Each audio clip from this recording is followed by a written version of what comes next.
잠깐만요.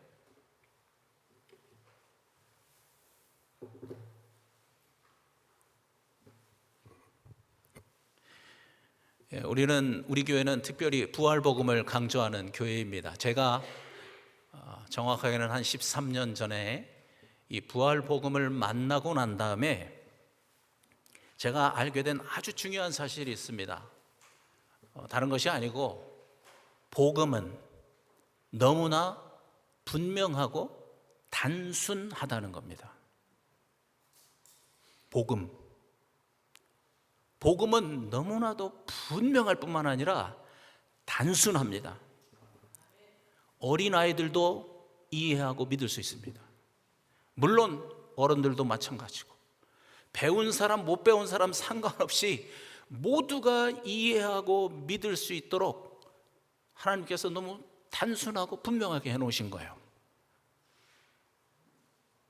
여러분 한번 생각해 보십시오. 우리가 복음을 믿어야 구원을 얻는데 그 복음이 막 복잡하고 머리 좋은 사람이나 믿을 수 있는 거라면 이게 너무 불공평한 거잖아요.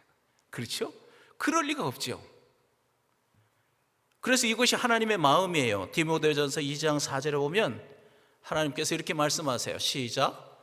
하나님은 모든 사람이 구원을 받으며 진리를 아는 데 이르기를 원하신다는 거, 이게 하나님의 마음이에요.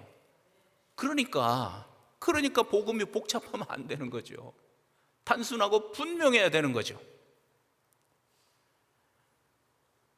제가 그래서 우리 교회에서 이 초대교회 성도들의 믿음에 대해서 몇 번 말씀드린 적이 있습니다.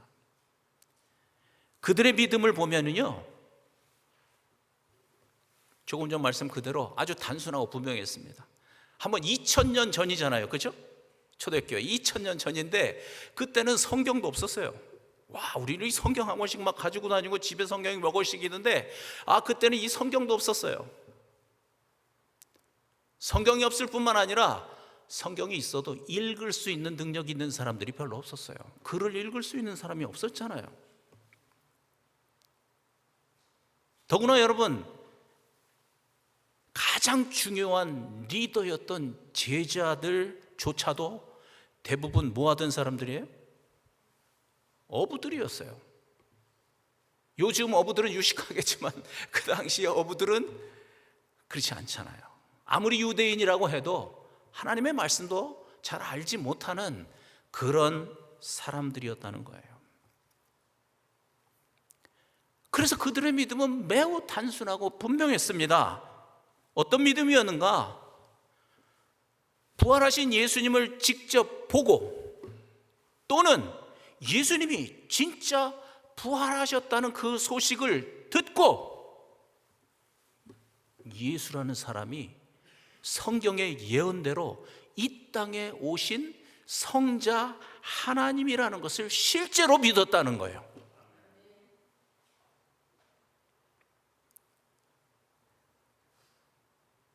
이게 그들의 믿음의 출발이에요.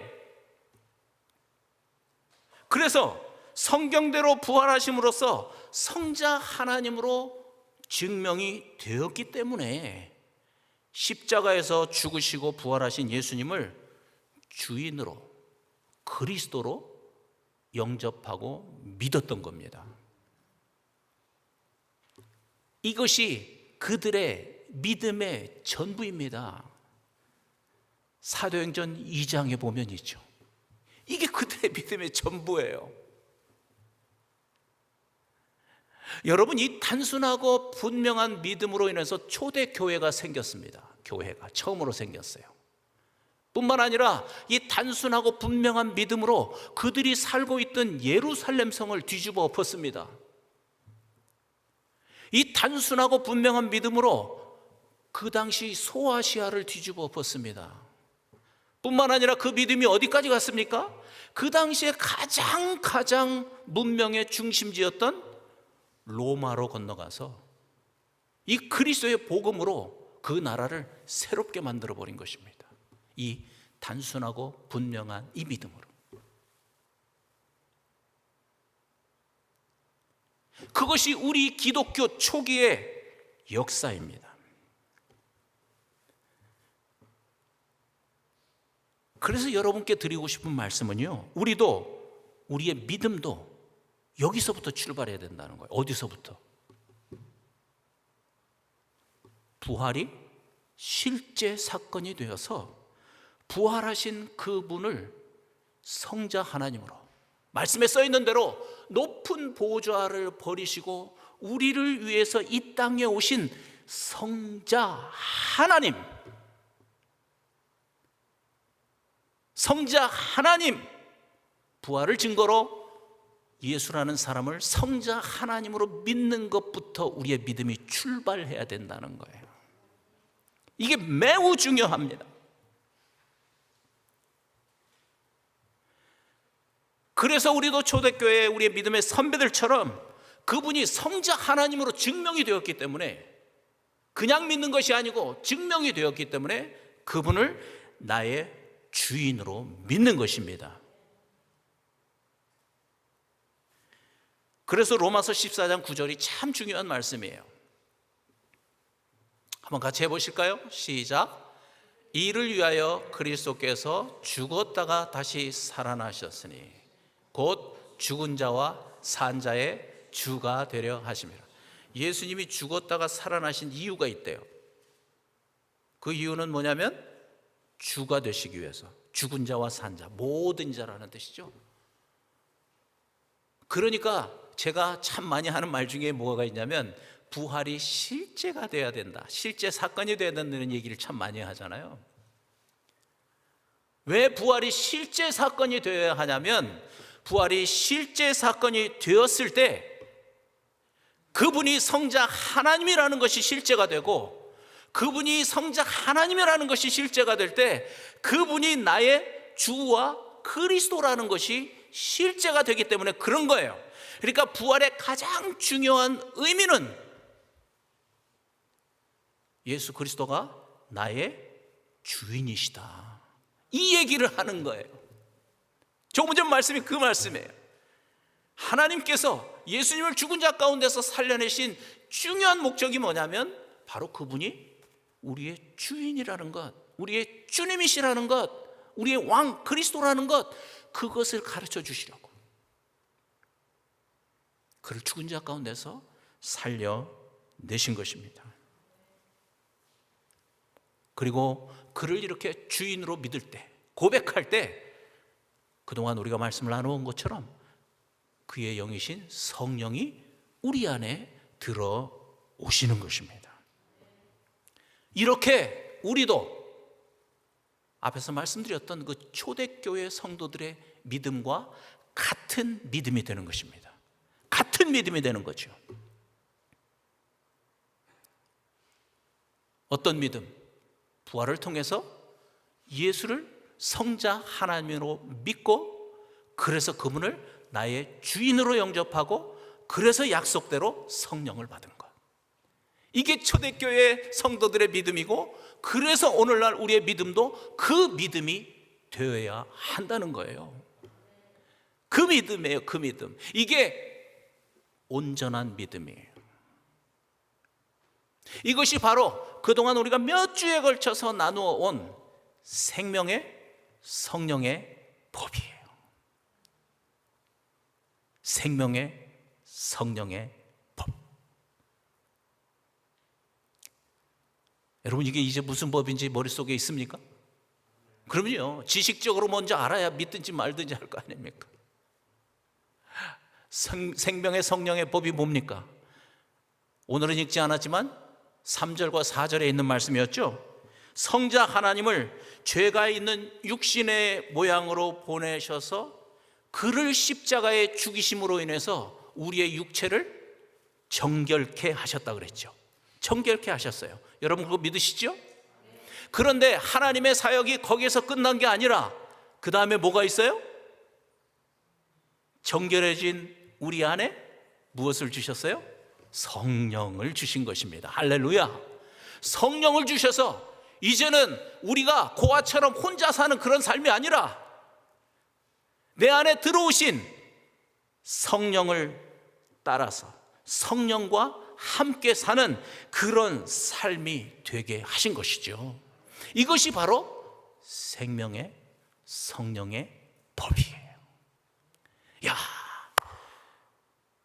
사도 바울이 예수 그리스도를 통해서 이루신 이 성령의 법을 알고 7장 마지막 절에서 우리 주 예수 그리스도로 말미암아 하나님께 감사하리로다 소리쳤잖아요.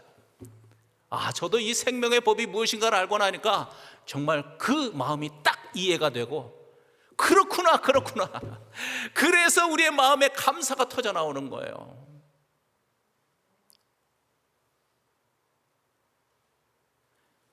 이스라엘 백성들처럼 너희들은 이제 하나님의 백성이니까 하나님의 말씀을 열심히 순종하며 살아야 돼, 그렇게 하신 것이 아니고 이제는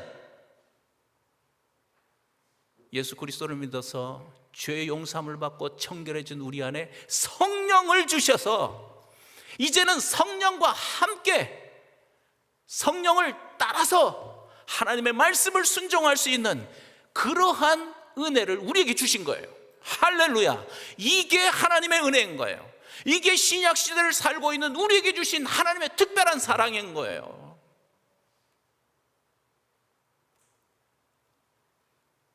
여러분 깊이 묵상해 보세요. 생명의 성령의 법. 여러분의 입에서 사도 바울처럼 감사가 터져 나올 때까지. 그래서 제가 이렇게 계속 반복하는, 오늘 4번째 반복하네요. 왜냐하면 저도 계속 반복하다 보니까 정말 막 감사가 마음 중심에서 터져 나오는 거 있죠.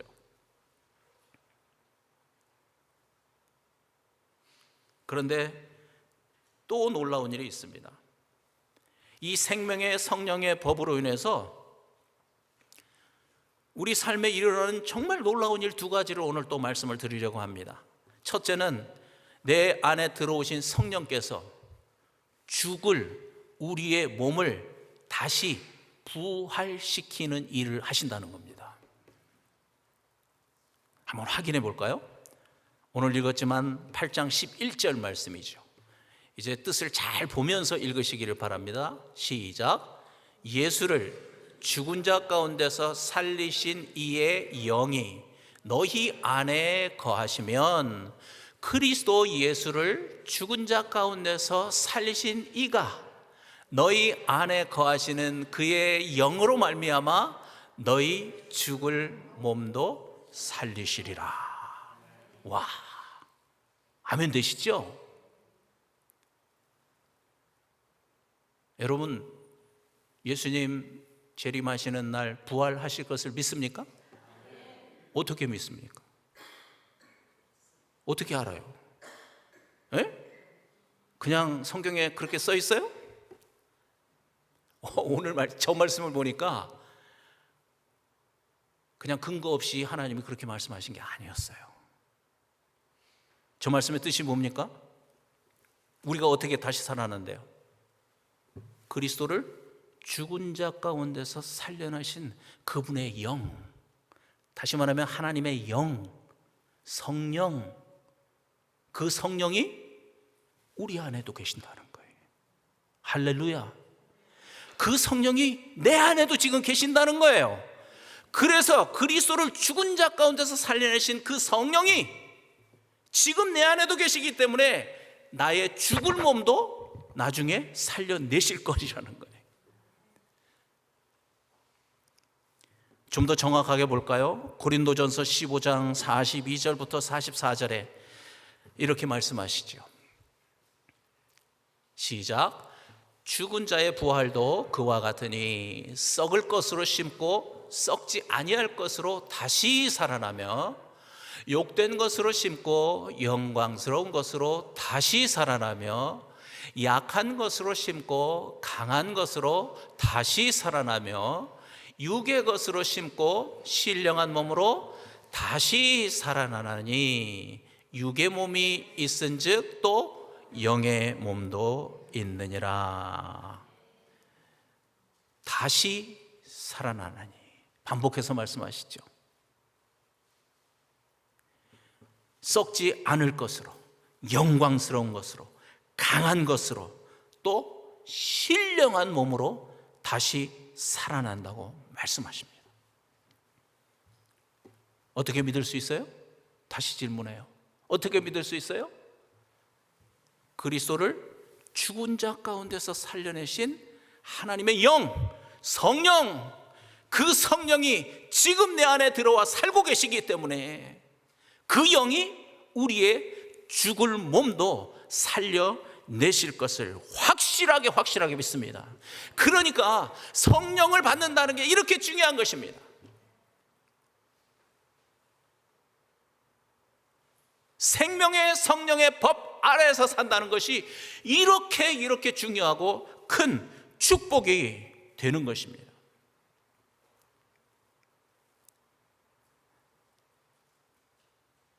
여러분, 그런데요, 우리 이 몸의 부활, 사실은 여러분에게 다 이렇게 시간상 설명은 못하지만 spiritual body라고 하는 단어를 썼습니다. 영어 성경에 보면 우리의 이 썩을 몸, 이 육신의 몸을 심어서 영의 몸, spiritual body, 예수님의 바디죠. 이 부활하신 예수님의 바디죠. 그 바디는 어떤 바디였어요? 벽을 뚫고 들어오는 바디였어요. 하늘로 승천하신 바디예요. 그러니까 이런 그 한계가 있는 육신을 땅에다 심었는데 스피리추얼 바디로 부활하는 거예요. 한계를 초월하는 그런 영적인 몸으로 부활하는 거예요. 장차 일어날 일이죠.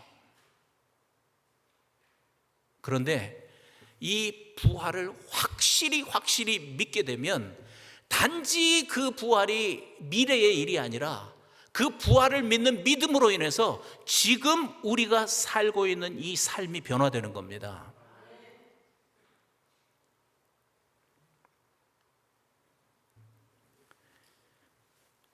고린도전서 15장을 부활장이라고 그러죠. 그래서 부활에 대한 설명을 아주 자세하게 사도 바울이 해놨어요. 그 중에 아까 우리가 한 부분을 읽었죠. 그런데 이 부활장을 끝내면서 맨 마지막 절 58절에 이런 말씀을 써놨어요. 58절에 그러므로예요. 그러므로. 그러니까 앞에 무슨 말씀이 있다고요? 부활에 관한 말씀이 있다는 거예요. 그러므로 우리가 부활하기 때문에 그런 거예요. 시작. 그러므로 내 사랑하는 형제들아, 견실하며 흔들리지 말고 항상 주의 일에 더욱 힘쓰는 자들이 되라. 그 이유는 너희 수고가 주 안에서 헛되지 않는 줄을 알미라. 견실하고 흔들리지 않는 그런 믿음이 어떻게 될 수 있습니까? 저 말씀대로 그러므로입니다. 우리가 장차 부활하게 될 것이므로.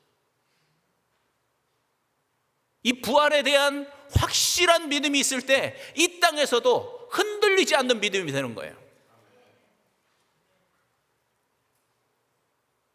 여러분 한번 생각해 보세요.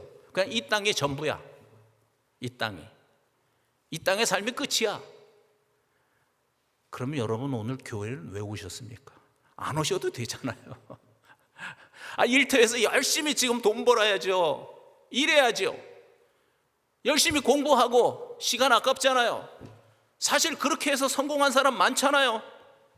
그렇죠? 열심히 밤낮 없이 일해서 돈 많이 벌어서 성공한 사람이 이 세상에 얼마나 많습니까? 교회 다니는 사람들보다 공부 잘해가지고 성공한 사람 얼마나 많습니까? 그게 이 땅이 전부라면 그렇게 살아야죠. 그게 지혜로운 거예요. 그런데 우리는 오늘 말씀을 믿습니다. 우리는 이 땅이 전부가 아니라 오늘 말씀 그대로 장차 예수 그리스도가 오시는 재림하시는 그날 부활할 것을 믿습니다. 부활할 것을 믿습니다. 그래서 이 땅의 삶을 함부로 살면 안 된다는 거예요. 아니, 이 땅의 삶이 끝이면 그냥 자기 마음대로 그냥 살다가 죽으면 끝이죠. 그런데 그게 아니라는데요. 그래서 이 땅의 삶이 심각해지는 거예요. 그냥 함부로 막 살아낼 수가 없는 거예요. 단지 그냥 먹고 마시는 그런 즐거운 인생으로 우리의 삶을 허비할 수가 없는 거예요. 왜냐하면 부활이 있기 때문에, 그리고 그 후에 영원한 삶이 있기 때문에. 그래서 조금 전 말씀하신 대로 주의 일, 즉 주님이 기뻐하시는 일에 더욱더 힘쓰는 그런 삶, 그런 삶을 사는 게 마땅한 거예요. 왜? 이 땅이 끝이 아니니까.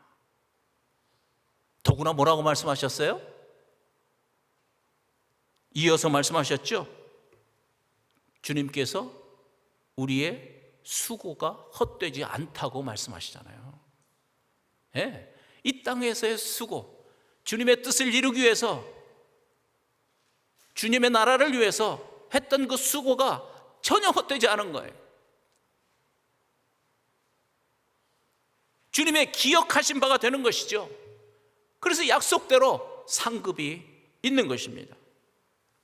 여러분, 다시 한번 믿으시기를 바랍니다. 예수 그리스도를 죽은 자 가운데서 살리신 성령이 지금 내 안에 들어와 살고 계시는 것을 믿습니다. 그래서 우리도, 우리의 죽을 몸도 장차 내 안에 지금 살고 계시는 그 성령께서 다시 부활의 몸으로 살려내실 것을 믿습니다. 그래서 지금 살고 있는 우리의 삶도 단지 그냥 내 육신의 욕심을 챙기고, 단지 그냥 내 육신의 그 즐거움을 위해서 사는 것이 아니라 이제는 하나님의 뜻을 이루고 하나님이 원하시는 일을 하고 주의 일에 힘쓰는 그런 하루하루가 우리에게 가장 의미 있는, 가장 가치 있는 그런 삶이 되는 것을 믿습니다. 여러분도 그렇게 믿으십니까? 아멘, 아멘.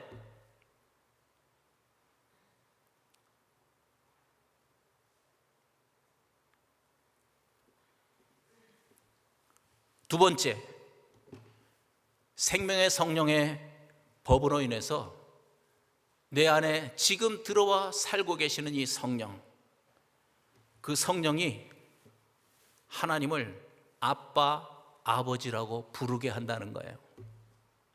성령이. 아까 읽었던 8장 14절 15절 말씀 다시 한번 같이 하실까요? 시작.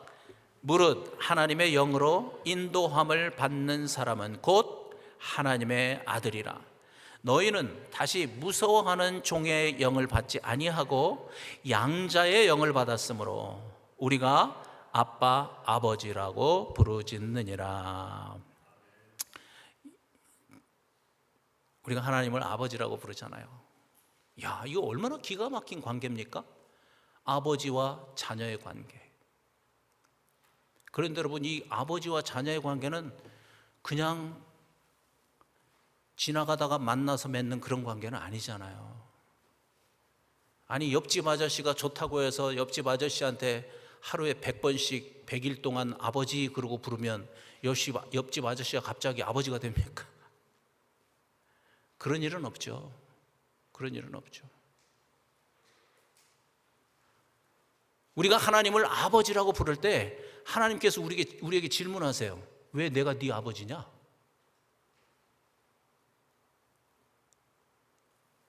여러분, 그 답에 어떻게 대답하시겠어요? 내가 왜 네 아버지인데? 하나님이 그러면서 제 사견을 조금 섞으면, 야, 그럼 우리 유전자 검사 한번 해보자, 그러시는 거예요. 유전자 검사해 보면 정확하게 드러나죠. 그죠? 유전자 검사에서 뭐가 나와야 하나님의 아들이 되는 거예요? 하나님의 딸이 되는 거예요? 뭐가 나와야 돼요? 할렐루야, 할렐루야. 여러분 이제 아셨군요. 성령이 나와야 되는 거예요. 유전자 검사에서 성령, 하나님의 영이신 그분의 DNA가 되는 성령이 나와야 하나님의 자녀인 거예요. 조금 전 말씀이 그 말씀이에요.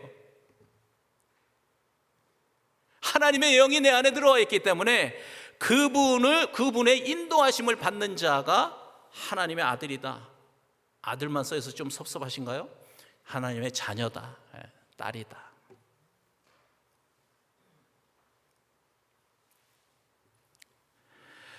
여러분, 하나님께서 성자 하나님을 이 땅에 보내신 최종적인 목적은 자녀를 찾겠다는 겁니다. 내 자녀를 찾아야 되겠다. 성자 하나님을 십자가에서 죽으시고 부활하게 하신 것도 결국은 하나님이 당신의 자녀를 찾기 위해서 그렇게 하신 겁니다. 우리 입장에서 보면 정말 고아처럼 헤매며 살다가 떠돌아 살다가 아버지를 만난 겁니다. 진짜 아버지를 만난 거죠. 이게 얼마나 놀라운 일입니까? 그래서 우리가 하나님께 감사하는 거예요. 그동안도 말씀드렸지만 원래 우리는 진노의 자녀였어요. 에베소서 2장에서 말씀하셨죠. 뿐만 아니라 예수님도 말씀하시지 않았습니까? 너희는 사탄 마귀의 자녀다. 그런데 하나님의 영이신 성령이 우리 안에 들어오심으로써 우리가 하나님의 자녀가 된 것입니다. 하나님의 자녀가 된 것입니다.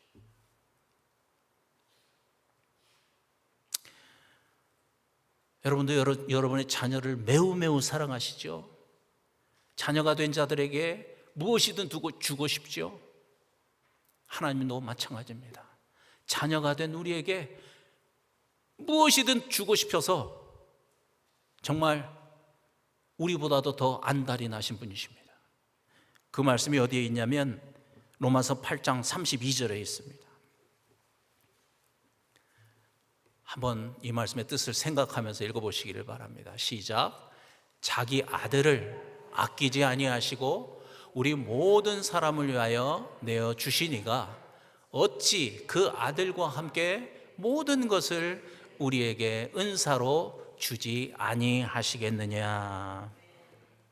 제가 예전에는요 이 말씀을 가지고 기도를 많이 했어요. 왜 그러냐면 이 말씀대로 아니 독생자까지 아낌없이 우리에게 주셨잖아요. 그러니까 이 말씀을 저는 믿었어요. 그래서 정말 모든 것을 나를 위해서 아낌없이 하나님이 주시겠구나. 분명히 그러셨잖아요. 모든 것을 선물로 주신다고 그랬어요. 그래서 기도하면서 내가 부족하다고 생각하는 것이 있으면 아버지께 막 기도했어요. 주세요.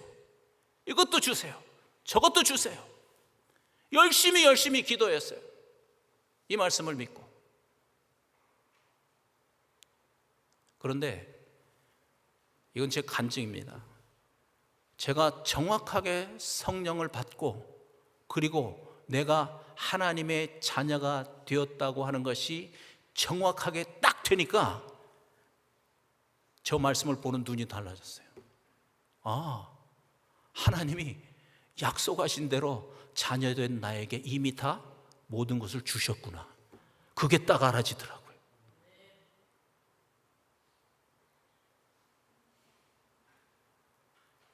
저 약속이 이미 나에게 이루어졌다는 걸 알았어요. 부족함이 없도록, 제가 목사니까 목사할 수 있도록, 목회할 수 있도록 모든 필요한 것들을 이미 다 주셨다는 걸 알게 됐어요. 왜 그랬을까요? 이유는 딱 한 가지예요. 내가 자녀니까. 여러분이 한 사람 한 사람이 하나님의 자녀기 때문에 그런 거예요. 다른 이유가 있어서가 아니고. 정말 저 말씀을 다시 한번 여러분 읽어보십시오. 독생자까지 우리에게 주셨는데, 그래서 우리를 이렇게 구원해 주셨는데 뭐가 아까워서 주시지 못할 게 있겠어요? 그 말씀이 정확하게 이해가 되었습니다. 하나님이 이미 다 주셨구나. 그래서 사도 바울도 그랬잖아요. 나는 다 가진 자다. 사도 바울이 뭘 그렇게 많이 가졌어요? 인간적으로 보면 결혼도 안 해서 자식도 없고 집도 없고 그 많은 고생하고 건강도 안 좋고 아시죠? 그런데 자기는 다 가진 자래요. 웃으면서. 그래서 나는 항상 기뻐하는 자예요. 이 수준이 다른 거죠. 차원이 다른 거예요.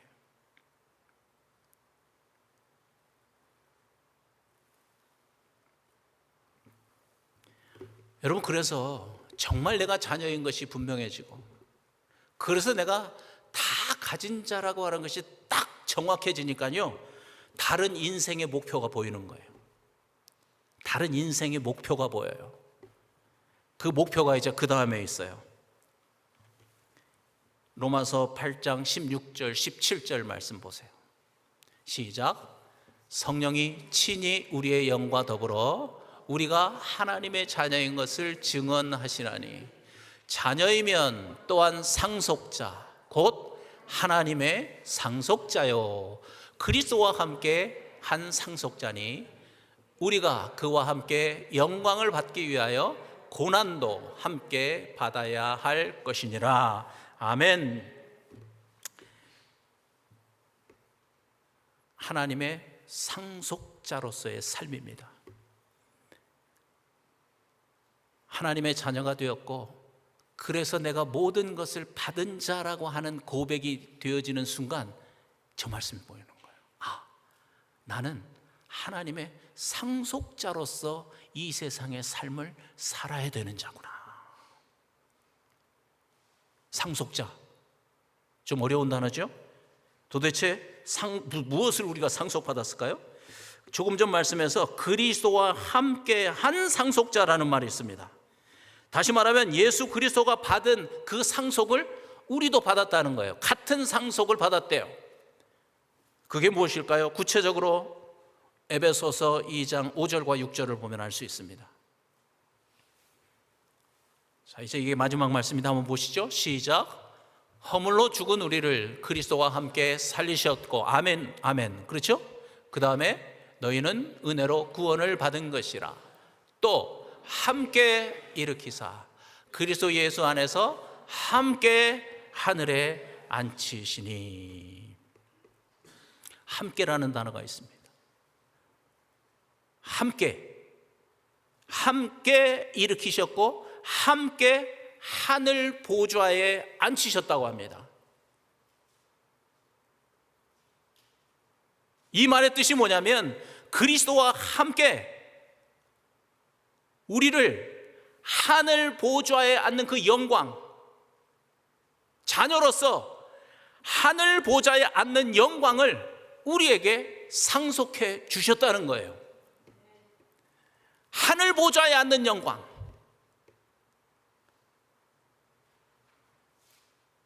실감이 안 날 수 있습니다.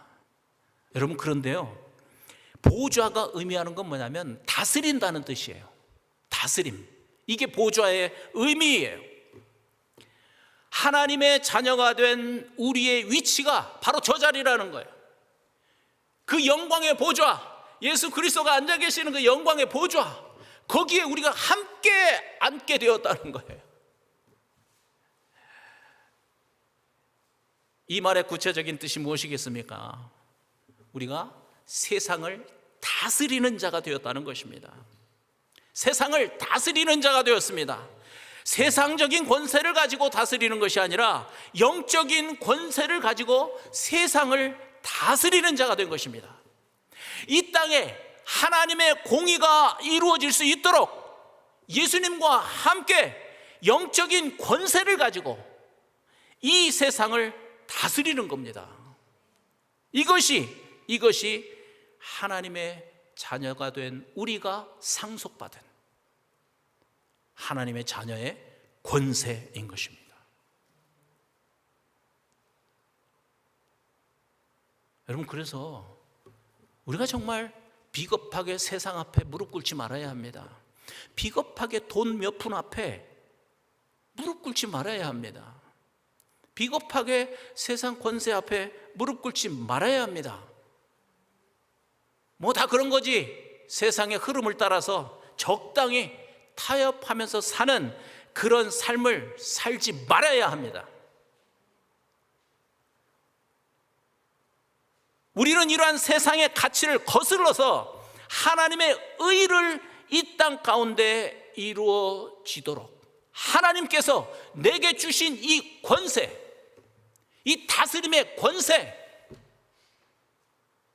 이 권세를 가지고 세상을 다스리고 지배해야 된다는 것입니다. 이것이 이제 우리의 위치입니다.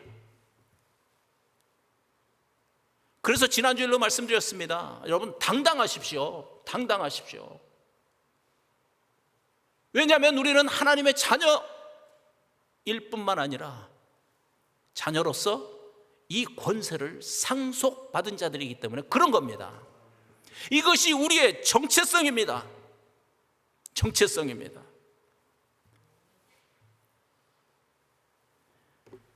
우리가 뭘 많이 가졌기 때문에 당당한 게 아니라, 뭘 많이 배웠기 때문에 당당한 게 아니라, 또는 뭐 좋은 직장을 다니기 때문에 당당한 게 아니라, 뭐 세상적으로 성공을 했기 때문에 그런 것이 아니라, 오늘 말씀처럼 우리는 온 세상을 창조하시고 지금 다스리고 계시는 하나님 아버지의 자녀인 것을 믿습니다. 그래서 하나님의 상속자로서 이 세상을 영적으로 다스리는 권세를 받은 자들인 것을 믿습니다. 그래서 우리가 당당한 것입니다. 어깨를 펴고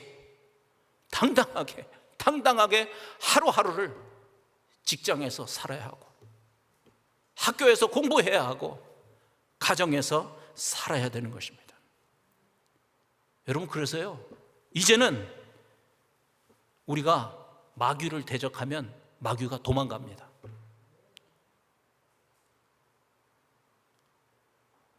왜 다 같이 아멘을 안 하시죠? 여러분, 우리는 하나님의 자녀이기 때문에 그런 겁니다. 마귀를 다스리는 권세를 가졌기 때문에 그런 겁니다. 마귀를 대적하면 마귀가 도망가는 것을 믿습니다.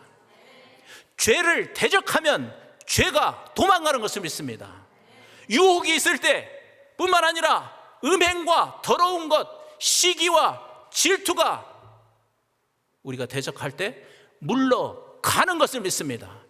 우리에게 그 권세가 주어진 것입니다. 할렐루야, 할렐루야.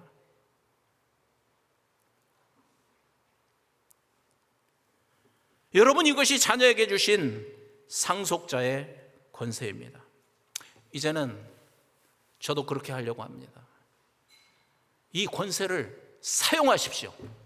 아시겠죠? 여러분의 일상적인 삶 속에서 이 하나님의 자녀의 권세를 사용하시기를 바랍니다. 그래서 우리가 오늘도 예배 시작하면서 외쳤던 것처럼 여러분의 그 삶으로 하나님께 영광 돌리시기를 바랍니다. 뿐만 아니라 그런 삶을 살 때 아까 그 약속하셨던 하나님이 자녀들에게 주시는 그 모든 복이,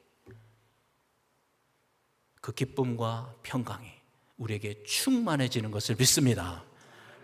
우리 한번 같이 기도하시겠습니다.